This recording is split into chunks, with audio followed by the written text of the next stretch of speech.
तो आप लोग जानती हो कि इन दिनों बॉलीवुड के रोमांस के असली बादशाह यानी कि किंग खान शाहरुख खान अपनी आने वाली मच अवेटेड फिल्म यानी कि पठान को लेकर काफी चर्चाओं में है, जो कि इसी महीने की 25 तारीख को सिनेमा घरों में रिलीज होने वाली है। और भाई इसी बात को ध्यान में रखते हुए भैया इस फिल्म के प्रमोशन के लिए भाई शाहरुख खान ने जो स्ट्रेटेजी बनाई थी ना मेरे भाई, उनकी ये स्ट्रेटेजी 101% सही साबित हो गई है मेरे भाई। यानी कि जो प्लानिंग उन्होंने इस फिल्म के प्रमोशन के लिए की थी वो सक्सेसफुल हो गई है, जिसकी वजह से इस फिल्म को लेकर अब हर कोई ये बात मानने के लिए मजबूर हो गया है कि हाँ, शाहरुख खान के द्वारा बनाए गए स्ट्रेटेजी की वजह से ही ये फिल्म बॉक्स ऑफिस पर आकर 101% रिकॉर्ड तोड़ बिजनेस भी करेगी और बॉलीवुड के अच्छे दिनों को भी वापस ला देगी बॉक्स ऑफिस पर। तो भाई क्या प्लानिंग की थी शाहरुख खान ने इस फिल्म के प्रमोशन के लिए, चलिए मैं आपको समझाता हूँ इस छोटे से रिपोर्ट के माध्यम से। हेलो फ्रेंड्स, मैं हूं नरेंद्र और मैं आपका एक बार फिर से स्वागत करता हूं हमारे चैनल यानी कि वायरल न्यूज जंक्शन में। तो दोस्तों, आप लोगों को याद ही होगा कि जब पठान को लेकर ये जानकारी हम लोगों के सामने आई थी कि भैया ये फिल्म 25 जनवरी को 2023 में सिनेमा घरों में रिलीज होगी, तो भैया इस फिल्म को, इस खबर को सुनते ही भैया नेगेटिव खबरों का जो बाजार था वो पूरी तरह से गर्म हो गया था और इस फिल्म के बॉयकॉट की मांग शुरू हो गई थी। यानी भैया इस फिल्म को लेकर लगातार सोशल मीडिया प्लेटफॉर्म पर यह बात फैलाने की कोशिश की जा रही थी कि भैया इस फिल्म को भैया बॉयकॉट कर देना चाहिए। लेकिन क्यों करना चाहिए,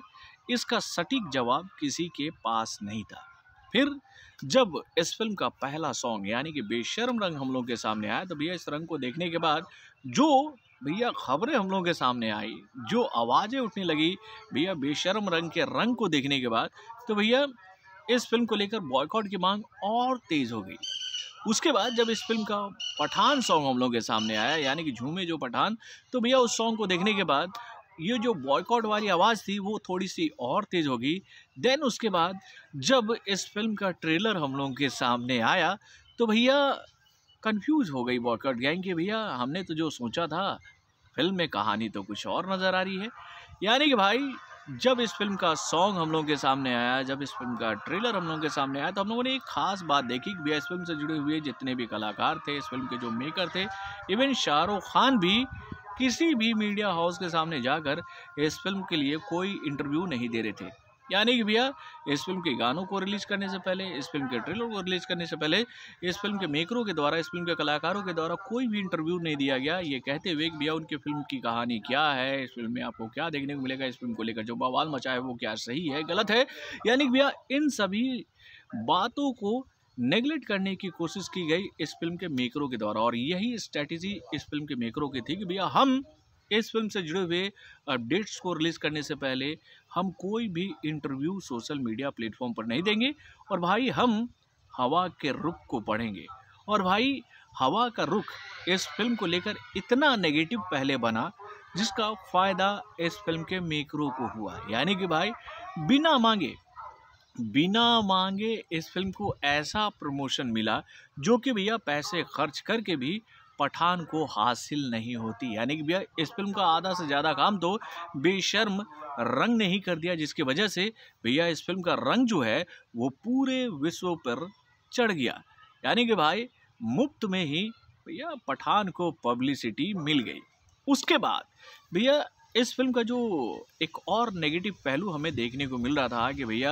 अभी तो बेशर्म रंग में हमें ऐसी चीज़ें देखने को मिली हैं, भैया हमें इस फिल्म के अंदर भी ऐसी कई सारी चीज़ें देखने को मिलेगी जो कि भैया देश के खिलाफ हो सकती है, हमारी भारतीय संस्कृति के खिलाफ हो सकती है। और भाई इन सभी बातों पर अब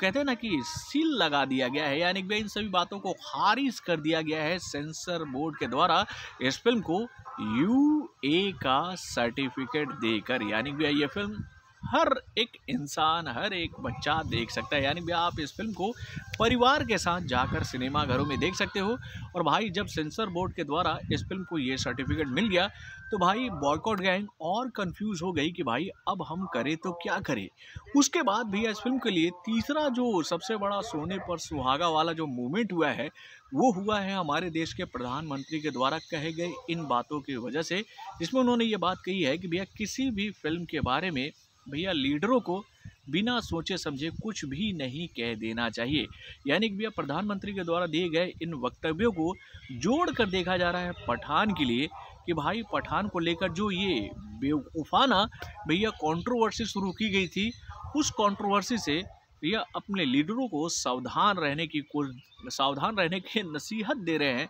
हमारे देश के प्रधानमंत्री। और भाई जब देश के प्रधानमंत्री ने ये बात कह दी है कि भाई किसी भी फिल्म के बारे में आप लोग को बिना सोचे समझे कुछ भी नहीं कहना चाहिए, तो उसका मतलब ये है कि भैया आने वाले दिनों में हमें ये बात देखने को मिलेगी सोशल मीडिया प्लेटफॉर्म पे कि भैया जो एक गैंग एक्टिव हो गई थी इस फिल्म के बहिष्कार के लिए, बॉयकॉट के लिए, जिसे कुछ लोग हवा दे रहे थे, वो गैंग अब बहुत जल्दी ही डीएक्टिव हो जाएगी। यानी कि भाई पठान के लिए जो सबसे बड़ी मुसीबत बन रही थी ये गैंग, अब वो विलुप्त हो जाएगी, गायब हो जाएगी, जिसका फ़ायदा पठान को मिलने वाला है। देन उसके बाद भैया पठान को लेकर ये जानकारी ऑफिशियली तो हम लोग के सामने आ गई है कि भैया इस फिल्म का जो एडवांस बुकिंग है इंडिया में वो चालू कर दिया जाएगा 20 जनवरी को। और उसके बाद भैया इस फिल्म का ड्यूरेशन भी हम लोग के सामने आ गया है कि भैया वो ड्यूरेशन जो है वो 146 मिनट 16 सेकेंड ऐसी कुछ अराउंड है, यानी कि 2 घंटे 26 मिनट 16 सेकेंड के आसपास इस फिल्म का जो ड्यूरेशन है। यानी कि ओवरऑल इस फिल्म के खिलाफ जो एक नेगेटिव हवा चल रही थी, जैसे मेरे पीछे चल रही है, वो हवा अब पूरी तरह से विलुप्त हो चुकी है और ये हवा अब सपोर्टिव बन गई है भाई किंग खान की आने वाली इस फिल्म यानी कि पठान को लेकर। यानी कि भाई पठान के प्रमोशन के लिए जो प्लानिंग की गई थी वाईआरएफ के द्वारा, शाहरुख खान के द्वारा, कि भैया चुप रहो, सब कुछ देखो, कोई स्टेटमेंट मत दो, यानी कि भैया आपने जहां मुंह खोला आपके मुंह से कुछ भी निकला तो उसका कुछ और ही अर्थ ने लगा लिया जाएगा, जिसका नुकसान हमें अपने फिल्म के लिए उठाना पड़ सकता है। तो भाई ये स्ट्रेटजी वाकई में पठान की बिल्कुल सही थी, मुझे भी ऐसा लग रहा है, और इसका फ़ायदा अब इस फिल्म को मिलेगा। भाई यूए का सर्टिफिकेट, देन प्रधानमंत्री का ये स्टेटमेंट, और उसके बाद भैया कंफ्यूज हो गए हैं लोग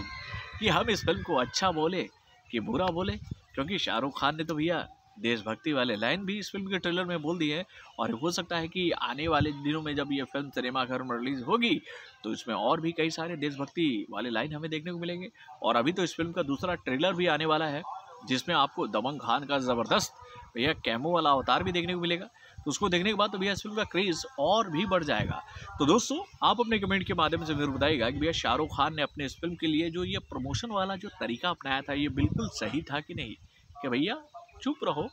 सब कुछ अपनी नज़रों से देखो, सही वक्त का इंतज़ार करो और उसके बाद आप बोलो। तो भाई कुछ लोग शाहरुख खान की इस फिल्म को लेकर एक बात कह रहे हैं, भाई वहाँ पर मैं थोड़ा सा नहीं बोलता हूँ यार, चल नहीं तो आप बोलोगे कि फिर या अच्छी बातें बोलकर आप नेगेटिव भी बोल गए, तो नहीं, चलो नेगेटिव नहीं बोलते हैं। भाई ये फिल्म आ रही है सिनेमाघर में और इस फिल्म का हमें सपोर्ट करना चाहिए, क्योंकि इस वक्त वाकई में बड़े बड़े कलाकारों के घर के चूल्हे जो हैं वो बुझे नहीं है भाई, उनके पास में इतना पैसा है कि वो बहुत ही आसानी से अपने 10 पुस्तकों क्या 20 पुस्तकों खिला सकते हैं बिना काम किए। लेकिन भाई बॉलीवुड में जो दिहाड़ी मजदूर हैं, डेली काम करके पैसा कमाने वाले लोग जो हैं, वो ऐसी ही फिल्मों के चलने का उम्मीद लेकर फिल्मों में काम करते हैं कि भैया जब ये फिल्में चलेंगी तब बॉलीवुड में फिल्में बनेंगी, बॉलीवुड में जब फिल्में बनेंगी तो उनके घर का चूल्हा जलेगा। तो भाई कम से कम उन लाखों मजदूरों के परिवार को ध्यान में रखते हुए हमें अब ऐसी वैसी कोई भी बात नहीं बोलनी चाहिए जिससे कि इस फिल्म को नुकसान हो, क्योंकि इन फिल्मों से भैया किसी एक आदमी का घर का चूल्हा नहीं जलता है, बल्कि हज़ारों घरों का चूल्हा इससे जलता है। इवन मतलब मैं आपको बता देता हूँ, चेन समझाने की कोशिश करता हूँ। पहला चेन होता है फिल्म बनाने वाली जो टीम होती है वो, देन उसके बाद जो चेन होता है वो होता है डिस्ट्रीब्यूशन वाला चेन, देन उसके बाद वाला जो चेन होता है वो होता है भाई आपका सिनेमा घरों वाला चेन। यानी भैया एक लंबा सीरीज़ होता है एक फिल्म के साथ जुड़ा हुआ, जिसकी वजह से कई जगहों पर कई लोगों को रोज़गार मिलता है, उनके घर का चूल्हा जलता है। तो भाई थोड़ा सा अब सोच समझकर हमें भी बोलना चाहिए। और मेरा मानना ये है कि भाई गलत को गलत बोलो, लेकिन जिसमें गलत नहीं है उसमें ज़बरदस्ती गलती निकालने की कोशिश मत करो। तो भाई वाकई में पठान को लेकर जो पॉजिटिव खबरें हम लोग के सामने आ रही है उसको देखने के बाद अब इस फिल्म को लेकर हम ये उम्मीद कर सकते हैं कि हाँ ये फिल्म बॉक्स ऑफिस पर आकर रिकॉर्ड तोड़ बिजनेस करेगी। वैसे आप अपने कमेंट के माध्यम से मुझे बताइएगा कि जो बातें मैंने आप लोगों को समझाने की कोशिश की है ये बातें इस फिल्म के फेवर में है कि नहीं। तो बॉलीवुड से जुड़े और भी कई सारे खबरों को जानने के लिए हमारे चैनल यानी कि वरुण जंक्शन को लाइक सब्सक्राइब करना ना भूलिएगा और हमारे अपडेट्स को जानने के लिए बेल आइकन को जोर दबाइएगा।